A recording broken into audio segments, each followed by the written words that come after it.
Hello गधास। सबसे पहले बात करते हैं कॉन्स्टिट्यूशन की। कॉन्स्टिट्यूशन वो डॉक्यूमेंट है जो गवर्नमेंट की पावर्स लिमिट में करता है और सारे लोगों को कुछ कुछ राइट्स देता है जिनसे उनकी डिग्निटी मेंटेन्ड रहे।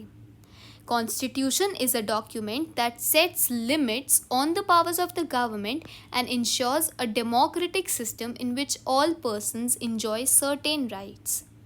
मतलब हमारे कॉन्स्टिट्यूशन में कुछ कुछ राइट्स लिखे हैं और कॉन्स्टिट्यूशन उन राइट्स को प्रोटेक्ट भी करता है। तो ऐसे राइट्स की लिस्ट जो कॉन्स्टिट्यूशन में मेंशन्ड भी हैं और कॉन्स्टिट्यूशन उन्हें प्रोटेक्ट भी करता है, उन्हें कहते हैं bill of rights.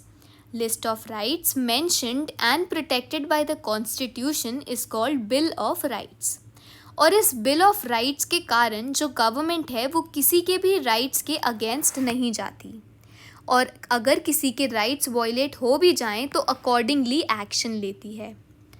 Bill of rights prohibits government from acting against the rights of the individual and ensures a remedy in case there is violation of these rights.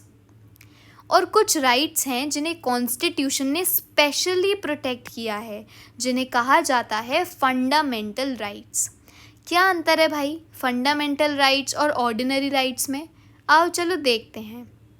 तो fundamental rights are protected and guaranteed by the constitution of the country, while ordinary rights are protected and enforced by the ordinary laws.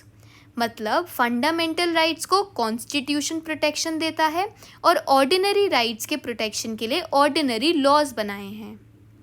दूसरा point, fundamental right को change करने के लिए constitution को amend करना पड़ता है, बल्कि ऑर्डिनरी राइट्स को चेंज करती है लेजिस्लेचर, जो नॉर्मल लॉ बनने के प्रोसीजर होता है उसी तरह। अब ये जो फंडामेंटल राइट्स हैं अभी बड़े भारी लग रहे हैं। ओ भाई, फंडामेंटल राइट्स को बदलने के लिए तो पूरा कॉन्स्टिट्यूशन अमेंड करना पड़ता है। ओ रे, इनको तो कॉन्स्टिट्यूशन प्रोटेक्ट करता है यार। भाई पहली स्लाइड में तो इसके लिए स्पेशली शब्द का इस्तेमाल हुआ था। रुको, पर ये फंडामेंटल राइट्स एब्सोल्यूट और अनलिमिटेड नहीं हैं। इन पर भी गवर्नमेंट रिस्ट्रिक्शंस लगा सकती है। अब पढ़ते हैं पहला राइट टू इक्वालिटी।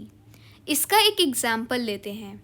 एक चाय की टपरी पे तुम अपनी एक दोस्त को लेके गए। तुम एकदम 10 रुपए की पेप्सी लग रहे थे और तुम्हारी दोस्त बड़ी सुंदर दिख रही थी।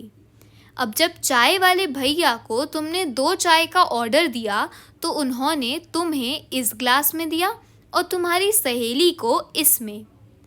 और तुम्हारे उन चाय वाले भैया से पूछने पे उन्होंने बोला, शक्ल देखी है अपनी? ओ प्लीज, अब यहाँ कोई टिकटॉक नहीं चलने वाली। आजा तुझे आसमान में ले चलूं, चांद को उसकी औकात दिखा। हाँ तो यहाँ तुम्हारी मेरी महबूबा। ए बंद करो यार। हाँ तो यहाँ तुम्हारी सहेली के सामने तुम्हारी धजिया तो उड़ ही गई, पर यहाँ उस चाय वाले ने किया डिस्क्रिमिनेशन। तो राइट टू इक्वालिटी ऐसे डिस्क्रिमिनेशंस और इसके अलावा जो डिस्क्रिमिनेशंस होते हैं वो ना हो, इसीलिए बनाया गया है। राइट टू इक्वालिटी सभी को इक्वल एक्सेस देता है शॉप्स में, होटल्स में, प्लेसेस ऑफ एंटरटेनमेंट जैसे थिएटर में या पार्क में, है ना। तो इन सब जगहों पर इक्वल एक्सेस देता है। It provides equal access to public places like shops, hotels, places of entertainment, wells, bathing ghats and places of worship. और ये सब पहले नहीं होता था। पास्ट में इक्वल एक्सेस नहीं दिया जाता था। कोई सी तो क्लास में वो चैप्टर आता है ना, एक फूल की चाह हिंदी में, उसमें भी तो यही था। अब दूसरा पॉइंट, कोई डार्क कॉम्प्लेक्शन का है या किसी और कास्ट का है, इन सब के बेसिस पे भी जॉब देते समय कोई डिस्क्रिमिनेशन नहीं होता गवर्नमेंट में। तो it prohibits any discrimination in public employment on the grounds of religion, race, caste, sex और प्लेस ऑफ बर्थ। जो हमने पता है पास्ट में अनटचेबिलिटी थी, वो भी राइट टू इक्वालिटी के अंदर एबॉलिश कर दी गई है, ख़त्म कर दी गई है। Practice of untouchability has also been abolished under the right to equality. और सबको इक्वल रहने के लिए जो आगे टाइटल्स लगे थे वो भी ख़त्म कर दिए गए हैं। जैसे सर या मैडम लगते थे वो सारे ख़त्म कर दिए गए हैं।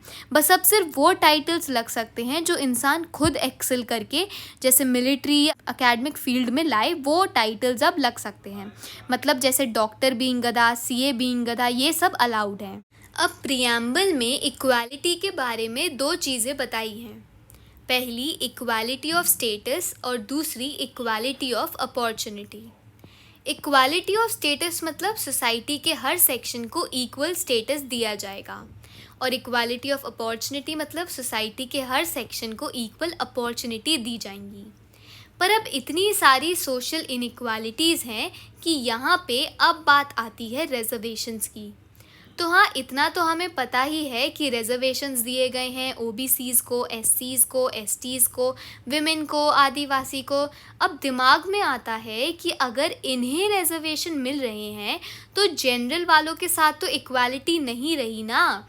तो आर्टिकल 16(4) ये क्लियर कर देता है कि रिजर्वेशंस कोई राइट वॉयलेट नहीं कर रहे हैं, वो एकदम सही है। ऐसा सिर्फ बाकी क्लासेस के अपलिफ्टमेंट के लिए किया जा रहा है। तो article 16(4) clarifies that a policy like reservation will not be seen as a violation of right to equality. अगर अच्छे नंबर चाहिए तो चुपचाप सब्सक्राइब कर दो। What are you waiting for? Fading in.